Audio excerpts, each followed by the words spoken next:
Hello everyone, welcome to another edition of the Orthodox Nationalist. This is Matthew Raphael Johnson. Bear with me, I'm not feeling well today. I don't feel well very often anymore.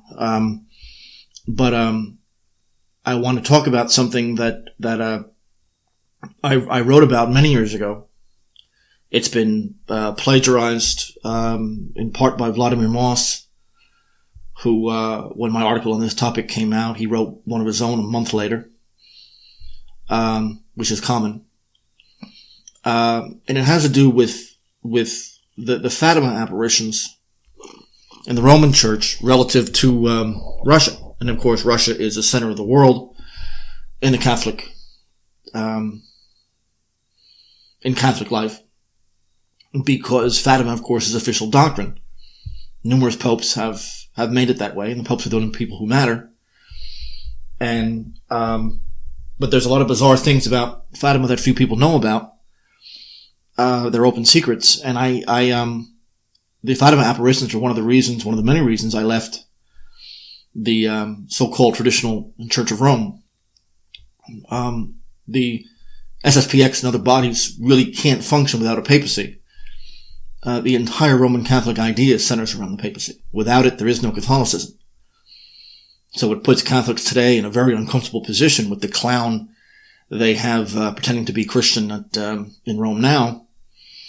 And of course, a set of Vacantists they simply have no canonical right to do what they do, because they imply a conciliar attitude that they get to judge the Pope based on doctrinal errors. Trying to have it both ways is very common amongst these people. But around 2006, I wrote a series of articles on Fatima. And Fatima is the absolute essential event of the so-called traditionalist Roman Catholics. And Russia, of course, is at the center. Now, private devotions are at the center of so-called traditionalist Catholicism. But they've been at the center of controversies in the past, like the early Middle Ages, the vision of Saint Adamnan, or Saint Macarius of Egypt. And to some extent, they've helped define certain notions of the Christian life, especially life after death. And those two, by the way, are from the early Middle Ages, and even the late Classical era. And they concern life after death and make no mention of purgatory or toll houses or anything like that. But that's a separate issue. But in the 20th century, apparitions of what they call Mary were very common, even up to this day, in Western Europe, with detailed instructions, with a lot of political and social content that you've never seen in any previous private revelations, East or West. A lot of Roman Catholics are very ignorant of pre-Renaissance church history. They really don't know what the ancients thought of such revelations. But the earlier private revelations are very, very different from what you see at Fatima and elsewhere. And it always struck me that there's no traditionalist Roman Catholic that doesn't make Fatima the center of their life. And it is official Catholic doctrine. But I want to ask, why is there no private revelations warning about the Arian crisis, or the Monophysites, or the split between the East and the West, or the Avignon papacy, or King Henry VIII, or the destruction of Poland, the French Revolution, the persecution of the Catholic Church in Spain, or hundreds of other bad times for the Western Church? Why only now? Why only recent times? And the use of private revelations for Roman Catholics, especially since Vatican II, offers some self-styled traditionalists a convenient battering ram against the modernist mentality that dominates Rome. And it also provides a platform for self-styled Mariologists to preach to the world, and that they can claim, even indirectly, special revelations that the Pope or the bishops don't have access to. Fatima and Lourdes have provided a ready means for certain Catholics to challenge the modernist hierarchy in Rome, and to provide an independent basis for operations against a modernist hierarchy. But again, these private revelations are very, very different in the 20th century than they've been in times past.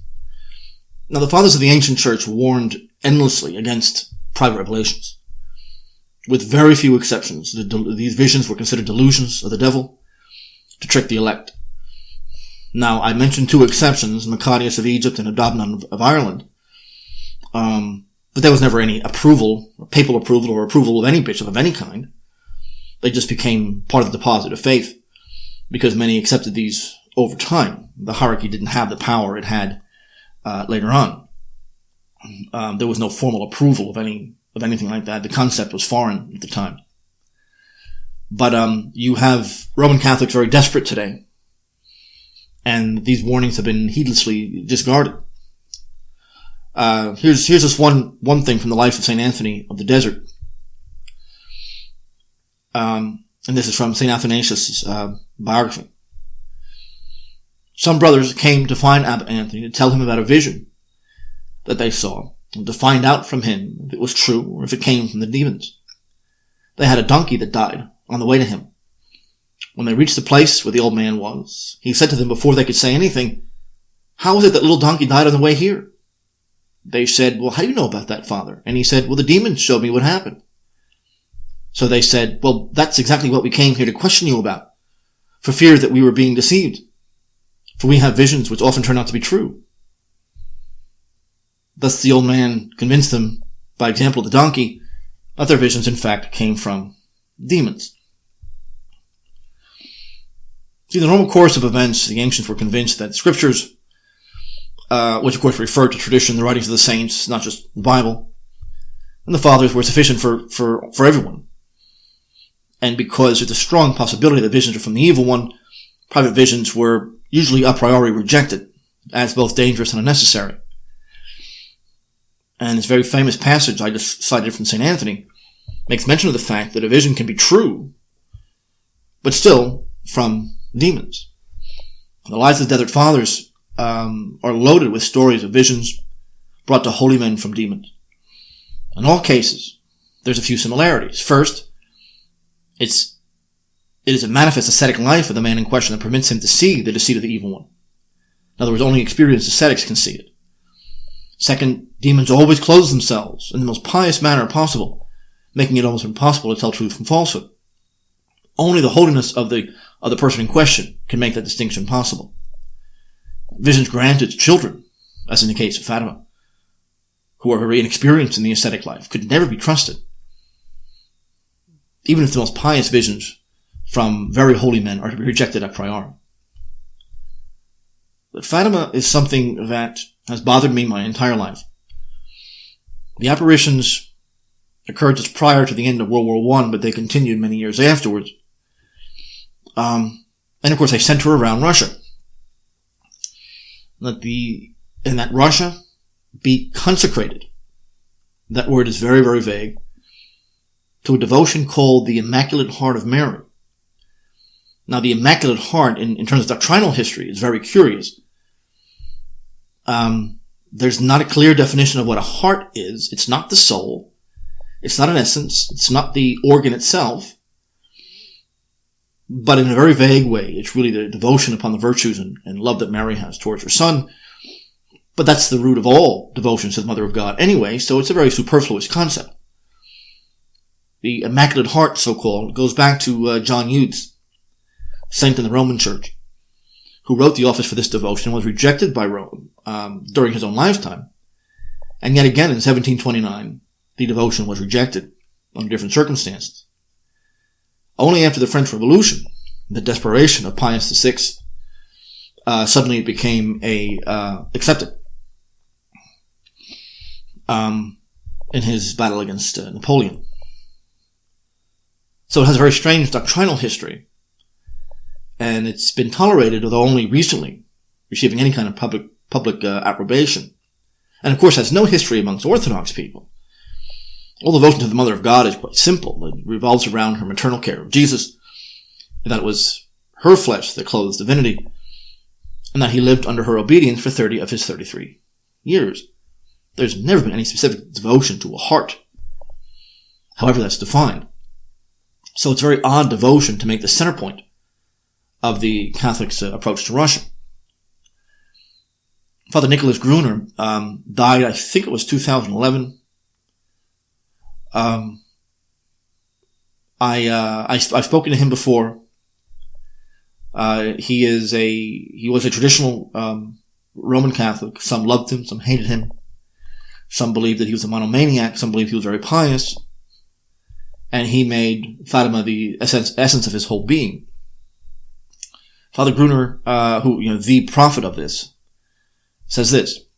He says, at Fatima, July 13th, 1917, Our Lady told Sister Lucy that God is about to punish the world for its crimes by means of war, famine, and persecution to the Church and of the Holy Father. To prevent this, I shall come to ask for the communions of reparation and for the consecration of Russia to my Immaculate Heart. In the end, my Immaculate Heart will triumph. The Holy Father will consecrate Russia to me, which will be converted, and a period of peace will be granted to the world. Our Lady's request is very simple. Russia, the font of so much evil in the 20th century, must be set apart and made sacred by its consecration to the Mother of God. Now, several things to be mentioned here.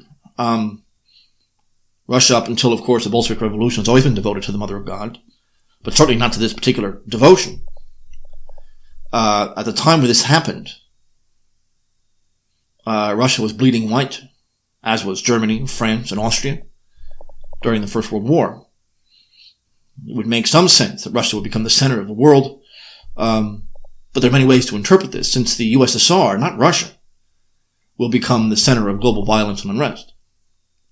Notice that this says nothing about the destruction of the Austrian Empire, which is a Catholic stronghold in Central and Eastern Europe. To say the least, that's a curious omission. The Austrians have tried to forcibly convert the Serbs in the Crimea, who spilt so much blood and treasure trying to defend Russia's border against Turkey. And it might be noted, too, that the only reason the Austrian Empire even existed to fight in World War I was that Tsar Nicholas I intervened after the revolutions of 1848 to reinstall the emperor. It's a very stupid comment for him to say that Russia is the font of so much evil. I don't know what he's referring to there. Fatima people are very vague. Marxism, of course, came from Germany, came from the Jews, came from the revolutionary movement in France, and came from the European Enlightenment. Russia had absolutely nothing to do with it except in terms of fighting it. The best philosophical attacks on the Enlightenment came from Russia, of which Father Gruner knew nothing. So Father Gruner says, he continues this way. At Fatima, Our Lady warned that if the consecration was not done as she requested, then Russia will spread its errors throughout the world, raising up wars and persecutions against the Church. The good will be martyred, the Holy Father will have much to suffer, and various nations will be annihilated. And by the same token, the miraculous conversion of Russia after its consecration by the Pope and the bishops, and the resulting peace in the world will be a sign of the power of God's grace acting through ministers of His Church and the intercession of the Immaculate Heart of Mary. This is a bizarre millennialist cult. This has nothing to do with Christianity, let alone Roman Catholicism. Sure, the popes have had much to suffer, but it's through their own making. No one has forced this on them. And as always, it's very vague. They never say what consecration means. I can only assume that they mean the conversion to Roman Catholicism, although not the post-Vatican II version. I don't know what version they're referring to. But in 1917, of course, Russia was still officially an Orthodox country. But it might be asked why the invasion of Russia by Poland during the time of troubles didn't succeed. They even had a Roman Catholic monarch in Russia, in Moscow. And there was no private revelation concerning that. Or Austria's forced conversion of the Serbs, which failed.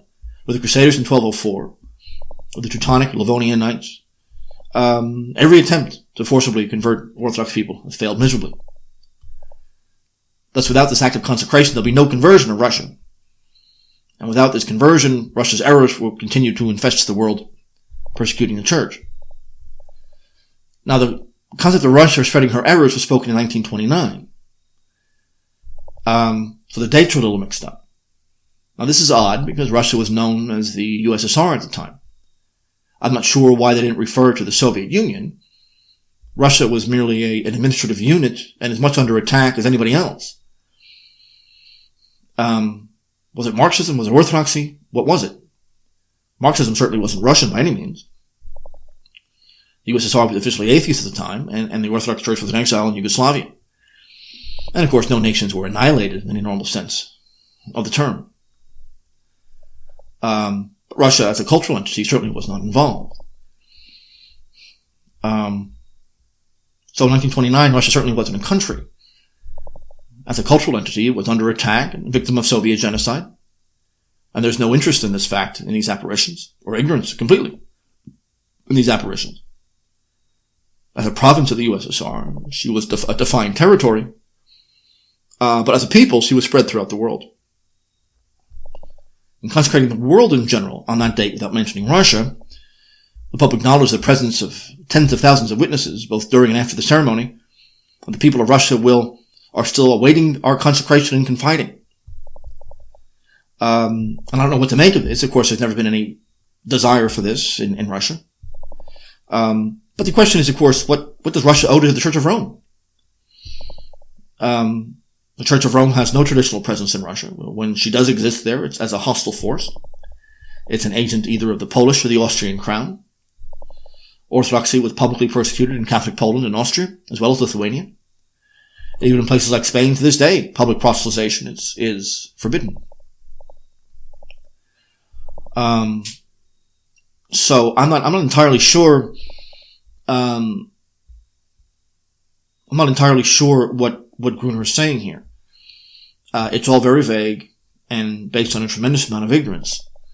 The problem with the Fatima apparitions is that because they occurred in this period of time just after, 1917, 1929, they clearly were written by someone else. This isn't Mary speaking here. There's too many errors of fact and interpretation that don't make any sense. And they certainly would never be confided to very inexperienced teenagers at the time. But of course, what the Fatima people have had to do is rewrite history. The fall of Marxism wasn't predicted, so they have to say that it never fell. The problem is that the complete destruction of Catholic culture throughout Western Europe was not done by force. It was done quite voluntarily. At least the Russians have an excuse. Westerners do not. Nicholas Gruner even used to say that abortion was invented in Russia, he says, where legalized abortion began. Of course, abortion was practiced in ancient Greece and Rome and raised to a level of a sacrament in the West. The Roman Empire and even the Spartans made infanticide obligatory for deformed children, as did most pagan civilizations in antiquity. Now, if he's referring to Stalin in this case, he wasn't Russian. Russia wasn't relevant at the time. And Stalin banned abortion in Russia. The law was June 27, 1936. 2-year prison term for procuring or performing an abortion, which apparently he didn't know. But the strangest thing here, and the most bizarre aspect of the Fatima devotion, is its millennial utopianism. Now, this is open. They're not hiding this, but Catholics will not talk about it. Once this penetrated my mind, I had to leave the Church of Rome. It's not just that Russia can convert to a religion that's been manifestly hostile to her for 700 years, but that this conversion, the overriding of free will, because it would be done by some kind of force, will bring lasting world peace and the end of history. This consecration will completely override everyone's free will, and utopia will be realized. Now, this is what the Fatima Network says here. When the consecration of Russia is done, the proper relationship between ecclesiastical and civil authorities will be realized. There'll be no clash between the Church's teachings and the laws or governance of any country. For example, the triumph of the Immaculate Heart, no government will have legalized abortion or contraception or anything. The laws of God will guide the laws of all states. The peace of Our Lady, as indicated by Isaiah, there he's referring to the Apocalypse of Isaiah, also includes the conversion of the world to Catholicism. This is the clear meaning in the first part of the passage, which states that nations will flock to the house of the Lord. It's been infallibly defined 3 times that there is no salvation outside the Church of Rome. Therefore, it follows God wants all men to be Catholic.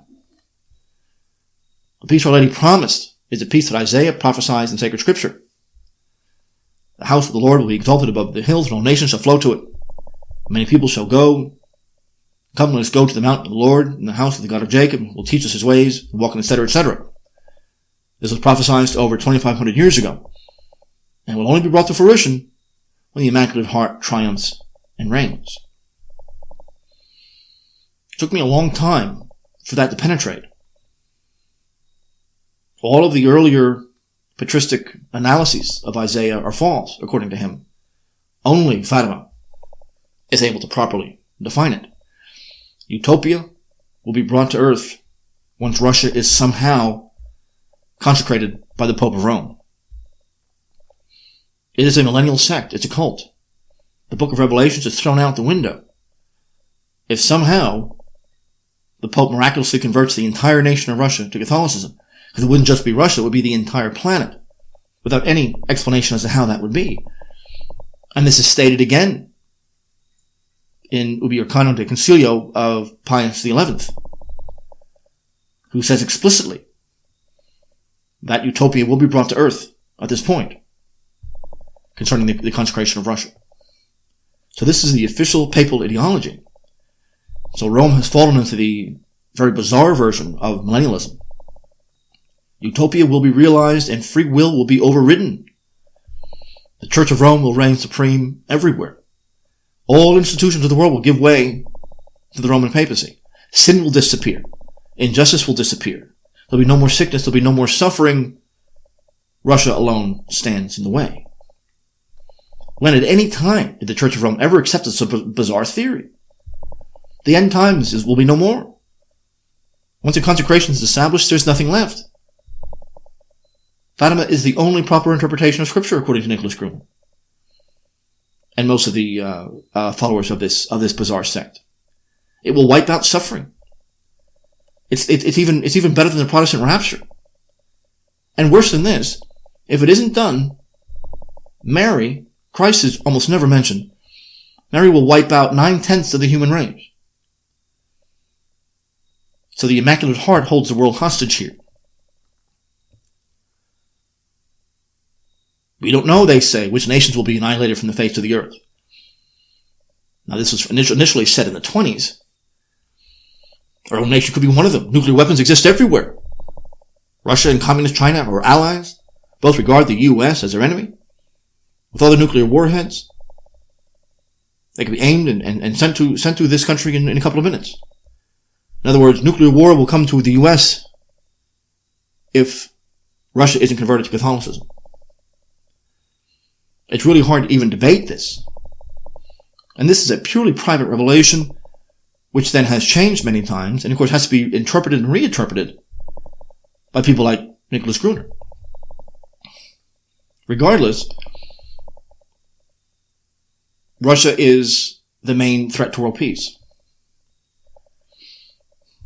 They claim that the annihilation of nations will occur under Marxism, but since that didn't happen, they have to say, well, nuclear weapons still exist, so it'll happen then. So they have to claim that no, the Soviet Union never fell, Russia is still Marxist, everything, this is all a big act. And they know that because Fatima tells them that. But of course, what we know is that it's the United States that needs consecration. Russia is more Christian, more stable, better off in almost every way than even the best of the United States. And the bizarre thing here is that free will is totally denied. All this will happen by force. Of course, it's all based on circular reasoning. You have to accept their interpretation of the kid's interpretation of Fatima for any of it to make any sense. Fatima alone defines not just the New Testament, but the Old Testament. And even weirder, the Pope can't do this by himself. He has to do it in concert with the world's bishops. Now, this doesn't make any sense, because that suggests conciliarism, which usually the papal ideologues of the Fatima movement strongly condemn. So even if one bishop is absent, the power of the Pope to force Mary's hand will fail, and she'll permit, eventually, I guess, the destruction of almost all of humanity.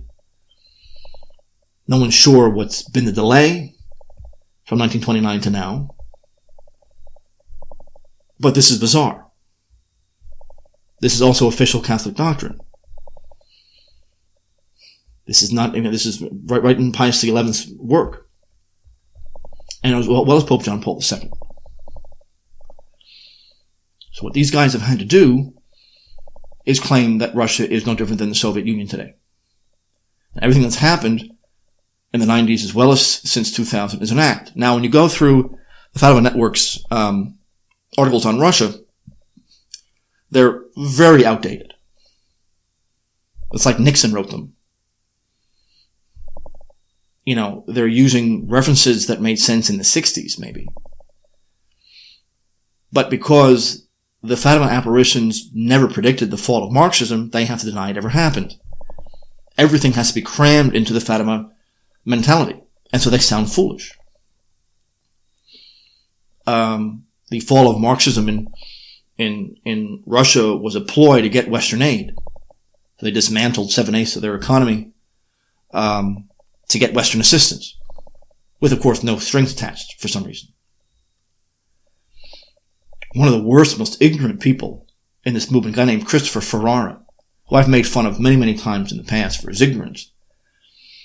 He claims that all of his information comes from the Washington Post. And I've followed his career, maybe not recently. And, of course, he claims that Yeltsin is a communist. He apparently has known nothing that went on in the 1990s in Russia. And the proof there is, of course, that Putin's renationalizing major industries. And, of course, the connection with Red China.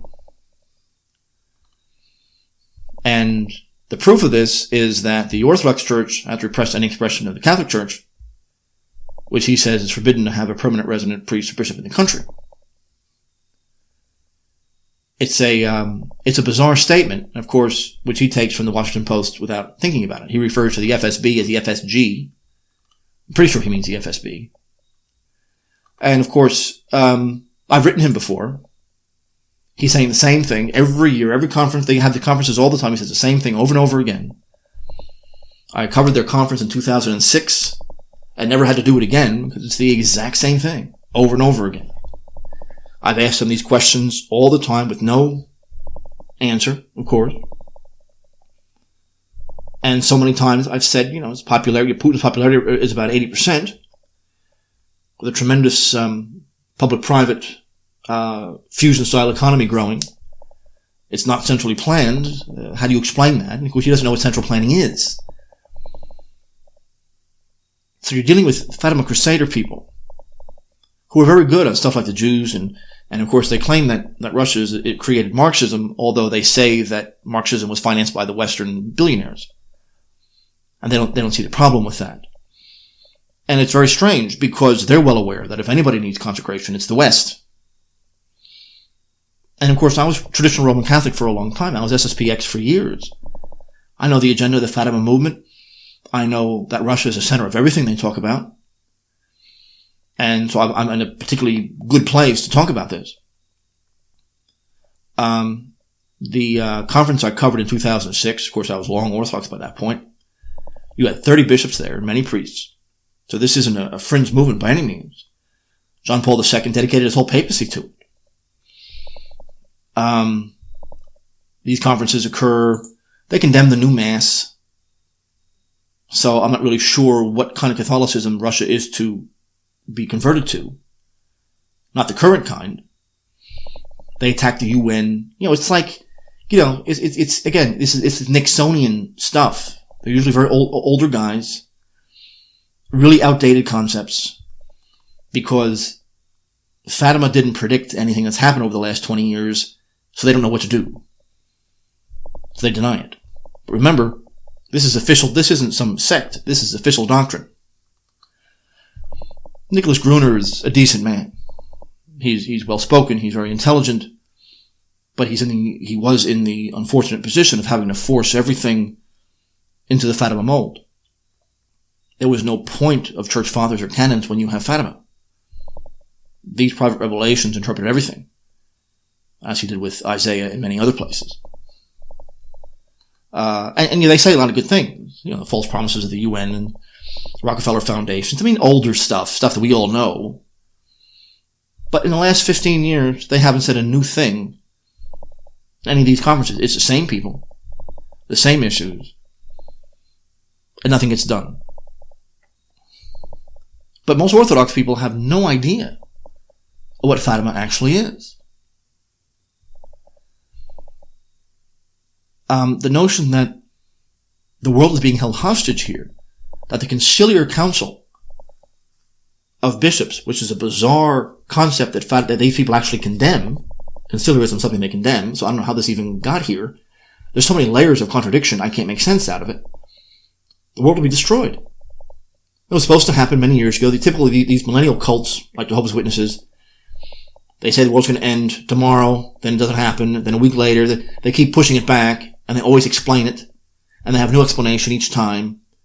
So as the years go by, they have book after book explaining why it didn't happen, and they all sound very foolish. But the worst part of it all is the notion that there is no end times, the book of Revelation is irrelevant. When Russia is consecrated, utopia, heaven will come down to earth, and utopia will reign supreme forever. There'll be no suffering, there'll be, I can't push this hard enough. So in 2006, I attended one of their conferences. And there was a guy, I don't even know if he's still alive, David Allen White. He's an establishmentarian because he was a literature professor at the Naval Academy in Maryland. So I have no respect for him in that respect, but he's an intelligent man. He has a love of literature. He has a tremendous lecturing style. And it's typical for these people, though, he makes the incredibly dumb claim that Dostoevsky predicted the Fatima apparitions. Now, unlike everyone else who presented there, White has a respect for Russia and the literary tradition. He had to kind of dumb everything down for his audience. But he does say that Dostoevsky was a prophet of God. In the same way that certain artists were blessed by God with a prophetic ability.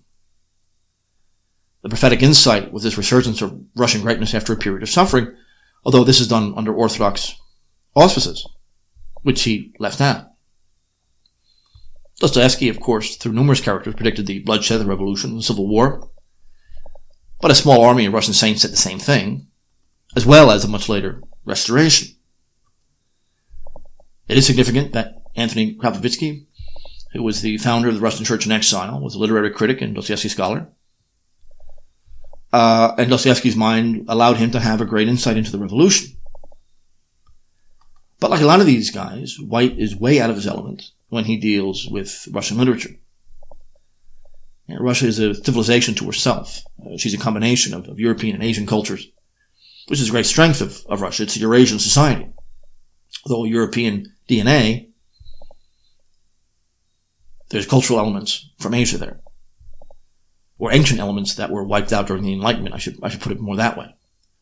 White is actually a Shakespeare specialist. Going from Shakespeare to Marlowe is one thing, but going from Shakespeare to Dostoevsky is something else. And so, like so many guys, he takes assumptions that would make sense in Elizabethan England and imposes them on 19th century Russia. Now, White does say that the errors of Russia is not orthodoxy, but Marxism.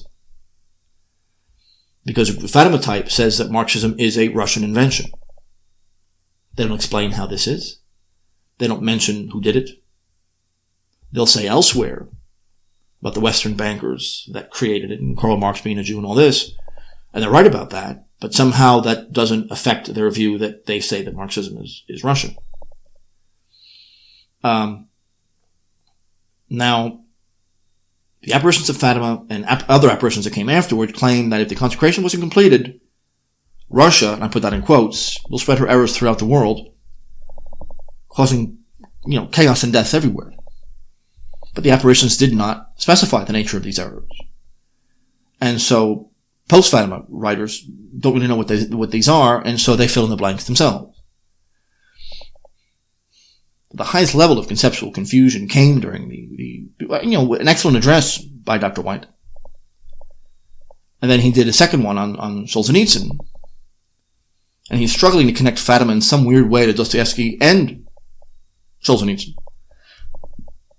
And then he makes the breathtaking claim that Russian errors were collectivism, atheistic materialism, collective behavior, groupthink, etc. Dripping with absurdity.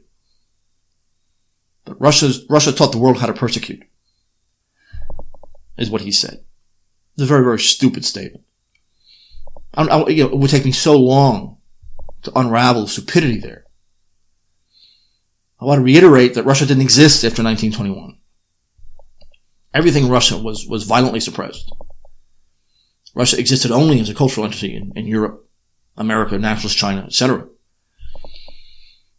The message of Fatima insists on mentioning something called Russia long after it ceased to exist in any national legal sense, never referred to the USSR.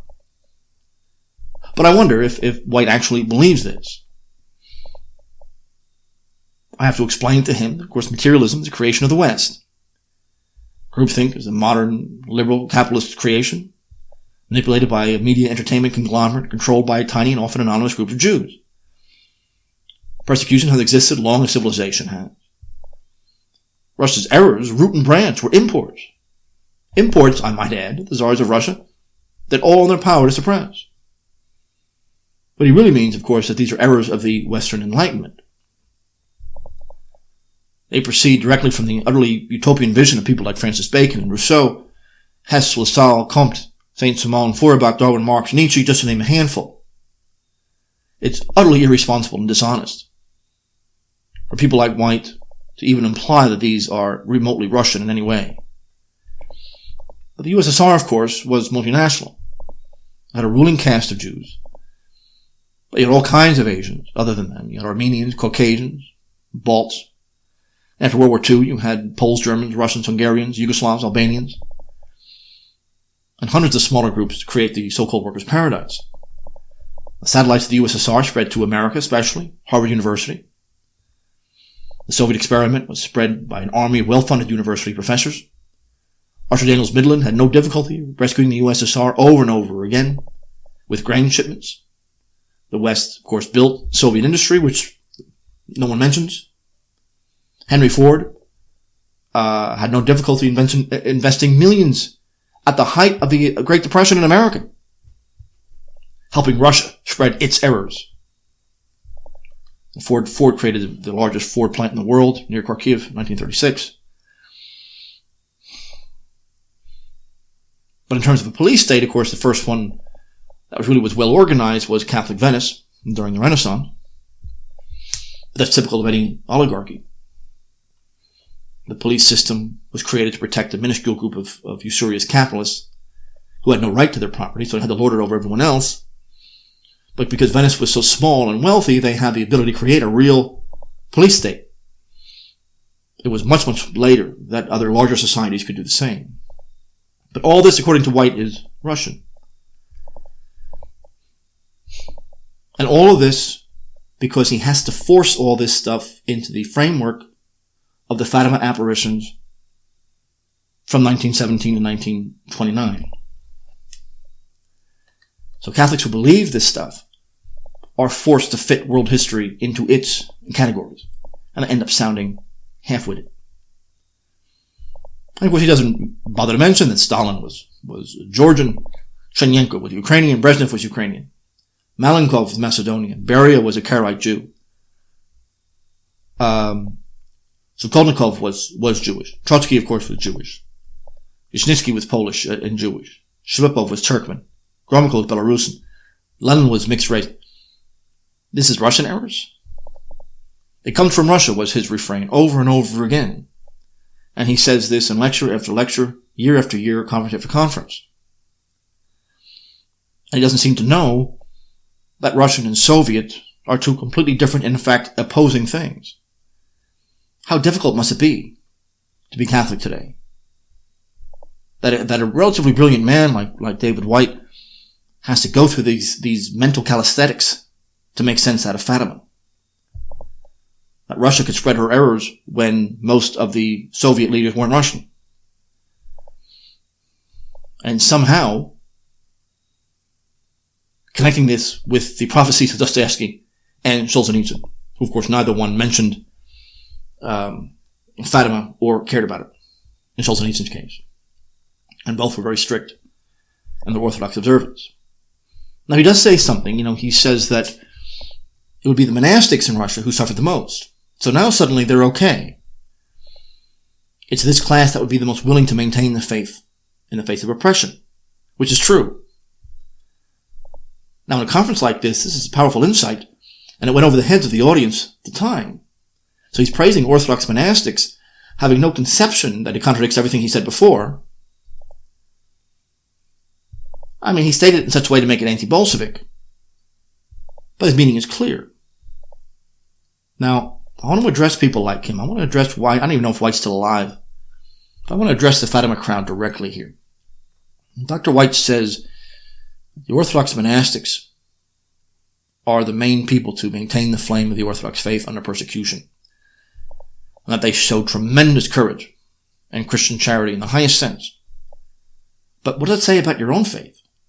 By your own admission, the horrid Novus Ordo was imposed upon Roman Catholicism, who overwhelmingly accepted it without persecution from any government. In other words, Roman Catholic peoples ran to embrace what you rightly call a liturgical abomination without any persecution. No one forced them to do this. Yet in the Orthodox world, they remained faithful to the ancient Eastern rites even under intense Bolshevik executions and tortures, exile, and death camps. So what does it say about Orthodoxy versus Catholicism? What does it say about the Vatican upon which you place your loyalty? What does this tell you about the Orthodox tradition? It's going to become harder and harder for people like you to remain loyal to the Vatican, the deeper you go into people like Dostoevsky or Gogol, or the Orthodox Church in exile on the other hand.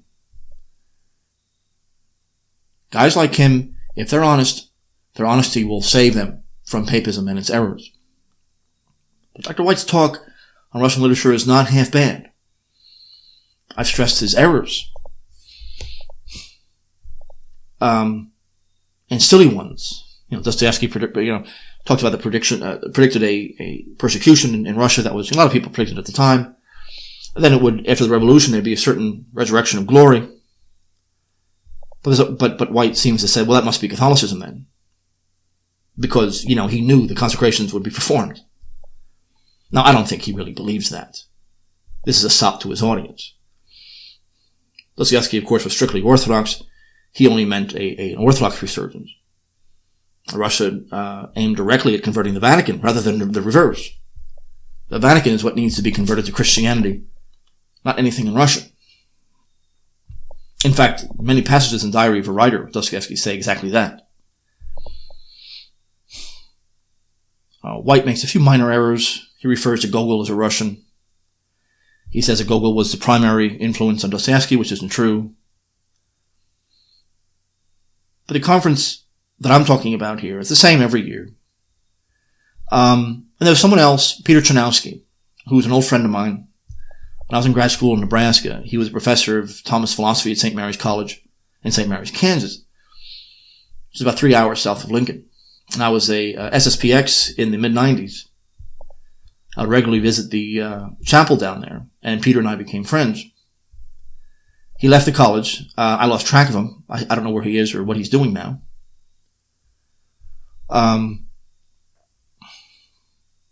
But Peter is highly intelligent and a man who I respect.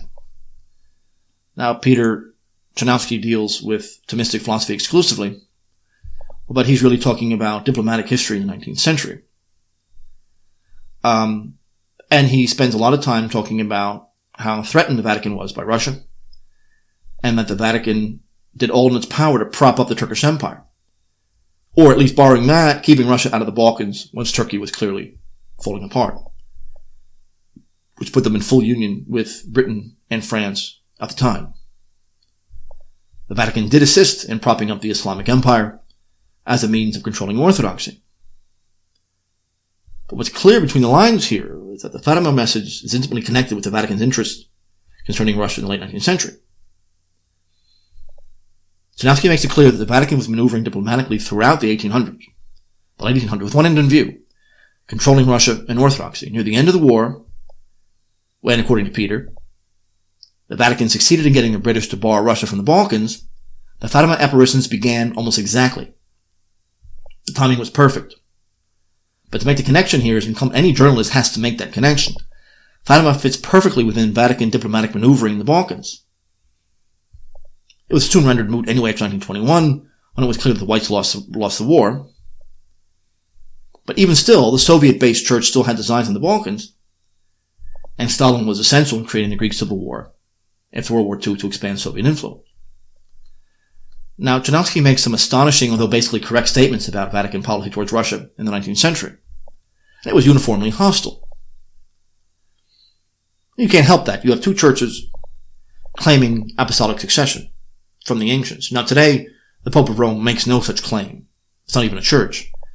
There's only one church that claims the ancient apostolic tradition, and that's Orthodoxy. Francis has no claim to that and doesn't care. But Janowski does make the false claim, and many of these guys do, that the only reason Russia was hostile was the irrational prejudice on a religious basis. He neglected to mention the centuries of warfare between the Polish Empire and the Russian, the contest between Vienna and Petrograd for influence in the Balkans, and of course the Vatican's preference for the Islamic Turks over the Orthodox Russians. The Catholics in the Russian Empire were exclusively foreign, and members of ethnic groups, such as Peter's own Poles, overtly hostile to the Russians. That may have some bearing on the hostility of the Russian Empire's hostility towards Catholics. And it mirrored the hostility of the Austrian and older Polish Empire, their hostility to Orthodox people. Especially in the Polish Empire, Orthodox people were barred from citizenship.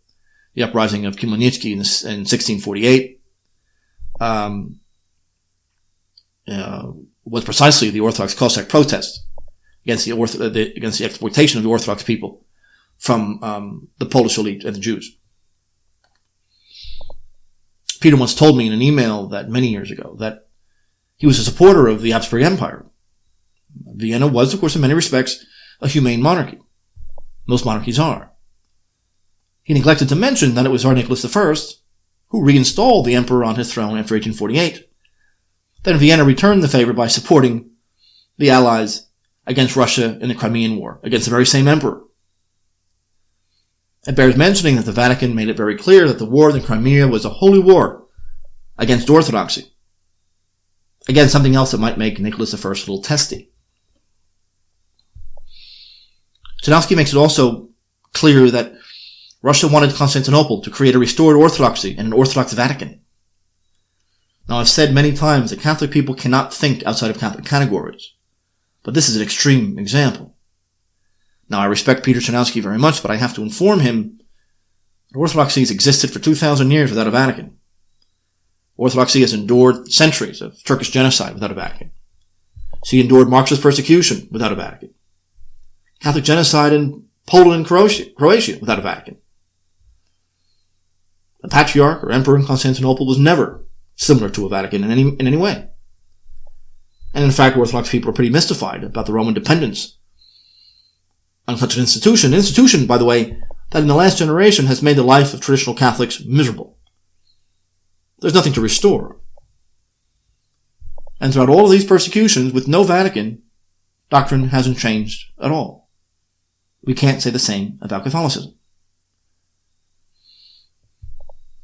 Orthodoxy has always been the same, whether in or out of communion with the Roman See. Orthodoxy has always functioned in the same manner, canonically, liturgically.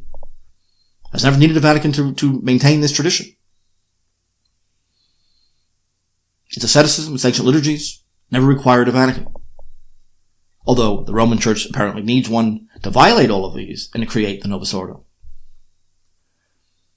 You'll find a lot of Catholic apologists going to Vladimir Sergeyevich Soloviev. I've spent many years studying Soloviev. Janowski misquotes him quite often and falsifies his record in terms of his philosophy. Catholics for years have been searching for a Russian Catholic they could use against Orthodoxy, and they think they found one with Soloviev. Now, Soloviev was a Talmudist and a Talmud scholar, although not a Jew. In a trip to Egypt, Soloviev spoke with a spirit who identified itself with the divine Sophia. And this is from his own diaries. And his philosophical career began with these visions. So I don't think Peter has read anything of Soloviev, except the one book on the Russian Church. A book, by the way, he later repudiated in his dialogues on Antichrist. So Soloviev is a brilliant man, but it's very, very curious to use him as an authority here. Soloviev's argument, lectures on divine humanity, say that the human evolution is leading to the manifestation of the divine female, or the divine Sophia on earth, under a world theological system located in Moscow, a synthesis of Rome and Constantinople, where Christianity will be united under a new synthesis. Soloviev became Catholic. It was only to bring this about, but it's clear all his biographers say that he received the last rites from an Orthodox priest, and he did abandon a lot of that nonsense speculation later in his life. The global unification of all religions in Moscow after the lectures is gone by the time he writes his Conversations or Dialogues on Antichrist. The purpose of Moscow was to reveal its own destiny in human evolution, not so much by converting to Romanism, but rather to create a global synthesis between the Greek and Latin worlds. Although he might need to know that both the churches of Rome and Moscow condemned the Sophia theory on the person of Christ, so dear to Soloviev and others. Chernovsky also says that Dostoevsky was a close friend and confidant of Soloviev, which is not true. Dostoevsky did attend the lectures, but that seemed to be the end of their relationship. Soloviev died 20 years after Dostoevsky. But Peter has not read the lectures on divine humanity. Because so many of his views on Russia revolve around Soloviev, he probably behooves him to read this. Peter is a brilliant Thomistic scholar, and I've learned much from him. But yet again, you have someone completely out of their element in dealing with a very, very foreign civilization. At this very same conference, again, it's the same group of people every year. Chris Ferrara is there. He's kind of like comic relief. He starts off by saying that his authority is the Washington Post, which is no way to start off a presentation among a group of people like this. I mean, they all believe that the media is tightly controlled and they know about the Jews and all this stuff. So saying that his authorities are the Washington Post and the Wall Street Journal is a little odd. But his essential argument, of course, the Pope of Rome always said that the consecration of Russia had been done. Ferrara says, well, no, that can't be because of Putin. Because utopia hasn't come down, heaven hasn't come down to earth, the consecration hasn't been done. And again, I'll repeat how curious it is that you need to have the full college of bishops to do this. The Church of Rome, especially the Fatima traditionalists, have condemned the idea of conciliarism, which this implies. Bishops in the Roman Church are meaningless. The Pope can dismiss them, remove them. He can do as he pleases. He's not subject to canon law. The Pope's not subject to anything. That's been the problem. That's why sedevacantism doesn't make any sense. The minute someone says they could judge the Pope, they become a conciliarist. But somehow, they've gotten around this notion, well, see, heaven hasn't come down to earth yet. Therefore, there's no way that the consecration could have been done, and they figured out, well, it's because not all the bishops of the world were involved. The same Novus Ordo bishops that they hate, by the way. So again, there's layers of contradiction here that I can't make any sense out of. Again, this is not a fringe group. This is mainstream Catholicism. There's no getting out of this. Ferrara essentially repeats John McCain's arguments about, whether it be about the Chinese or about Putin's treatment of Guzinski, who he apparently supports. Again, these are very dated references because these guys are dead now. Nicholas Gruner has passed on. But these conferences go on every year. And the Fatima Crusader is still around. I initially wrote this article in 2006, but nothing has changed. Fatima is what happens when you try to simplify a theology, when you try to take the tradition of Catholicism and reduce it to one event, in this case, the apparitions of Fatima. With these people, Nicholas Gruner among them, Everything has to be filtered through it. Again, this has been accepted by all the popes. This is not anything new or a fringe movement. This is a papal doctrine. Therefore, it's Catholic. This isn't a matter of Israel. Private revelation now has overthrown patristics and the canons and everything else. When John Paul II dedicated his whole papacy to Fatima after the attempt on his life, which was done on the feast day of Our Lady of Fatima, and he attributed his survival to her. This is official doctrine.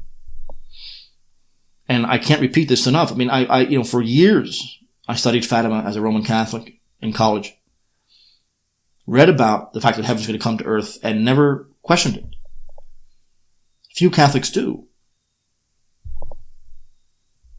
One of the things that actually got me into the Russian question was this Fatima insanity.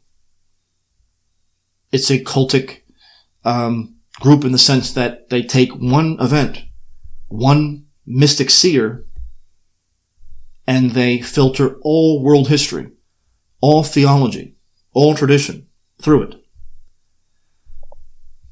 So when things don't work out the way that the seer says that they will, they then have to go through a series of mental gymnastics like you wouldn't believe to justify it.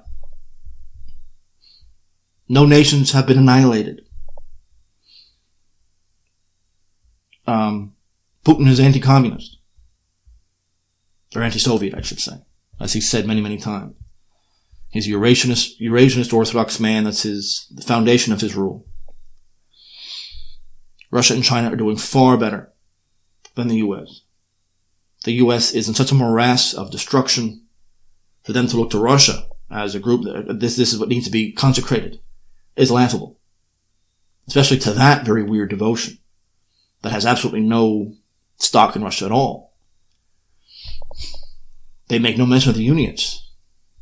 They've given up on that method because the Unia, as what happened with me, the Unia is how Catholics become Orthodox, not the other way around. I was in the Ukrainian church for a long time. That's how I became Orthodox in the first place.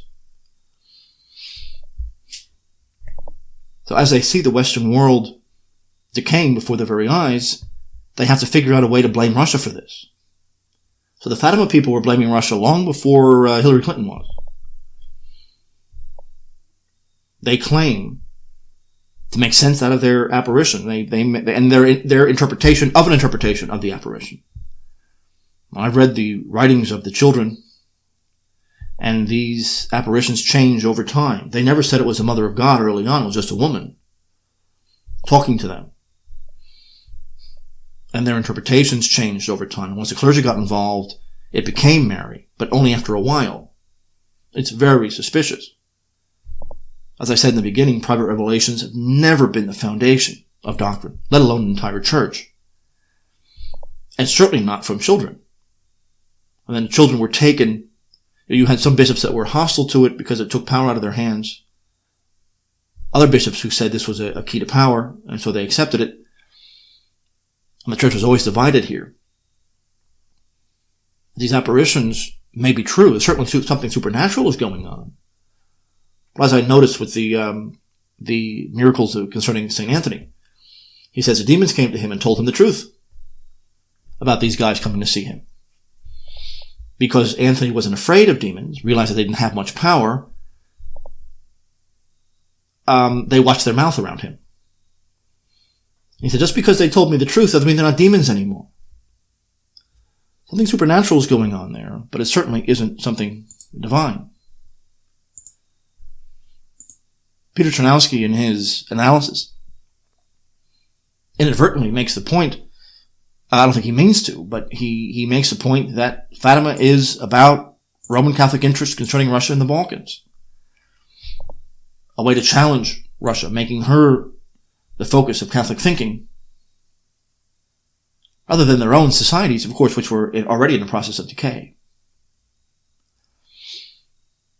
Fatima initially was not accepted by most people, and it really wasn't until Pope John Paul II that it became, Pius XI made it official doctrine, but it didn't nearly have the domination, where you have parishes named after it, and you have all kinds of groups And, Our Lady of Fatima is the dominant devotion in the Roman, among traditionalists today.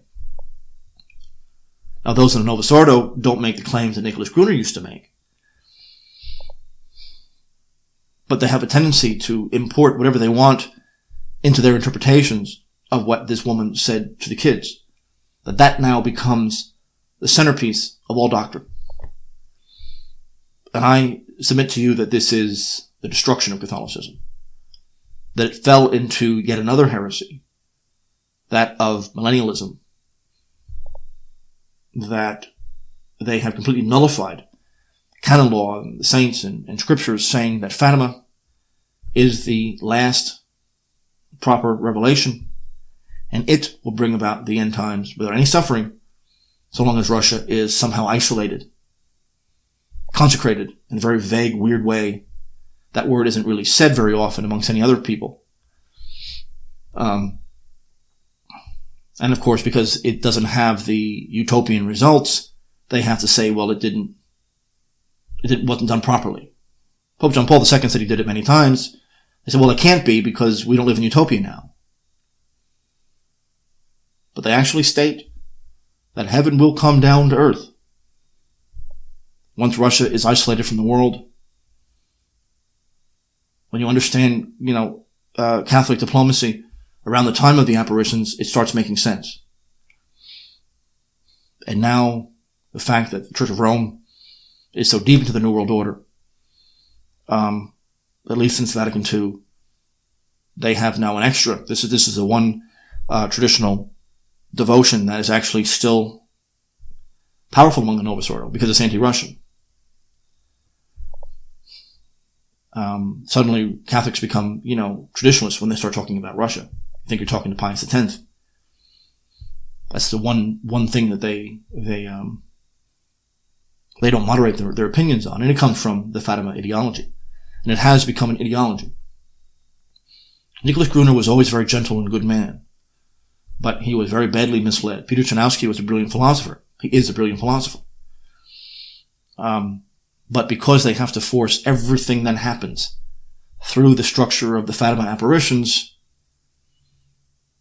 the appearance of this woman to the children in 1917, and then many times thereafter, they end up sounding foolish. And when things don't happen the way that the predictions predicted, they now have to explain it, and then explain the explanations. And so you get the ridiculous errors and ignorance. And the Cold War rhetoric from the 50s that still litters the pages of the Fatima Crusader and other journals like that. This is one of the things that got me, that removed me from the Roman Church. One of the things that got me interested in Russia, because why is she always the center of the world? Every ideology makes Russia the center of the world. Liberalism now, certainly. Thanks to me, nationalism. Now Catholicism. Protestantism has been trying to penetrate Russia for a long time. Of course, capitalists hate it. Jews hate it. It's the center of the world for everybody. I'm telling you, it is a sacred place. But to think that it needs to be consecrated by the corrupt Church of Rome is laughable. The Church of Rome needs to be consecrated by Russia. Anyway, thank you for listening. I'll talk to you next time. Bye-bye.